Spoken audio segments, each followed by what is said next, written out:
যারা বিয়ে করছেন ভালোবাসে, I love you too, you are my heart, you are my life, you are my oxygen, you are my everything. 6 মাস বাদ হতে গেট আউট।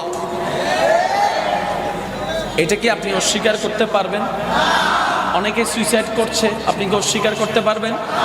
অনেকে বিষ খাওয়ার মতো কষ্ট আপন করে নিয়েছে, অস্বীকার করতে পারবেন? আপনারা তো শিক্ষিত মানুষ, জানেন কোনো কিছু এমনিতেই হয় না, প্রত্যেকটা ঘটনার পিছনেও ঘটনা থাকে, প্রত্যেকটা কিছুর কারণের পিছনেও কারণ থাকে। কথা বলেন ঠিক কি না? তাহলে এটা হলো কেন? আপনি আমি ডাইরেক্ট বলি কি আল্লাহ করাইছেন? না না না না না না না না, আল্লাহ করাই নেই। আমরা আল্লাহর নিষিদ্ধ জায়গায় গিয়ে নিজের পায়ে নিজে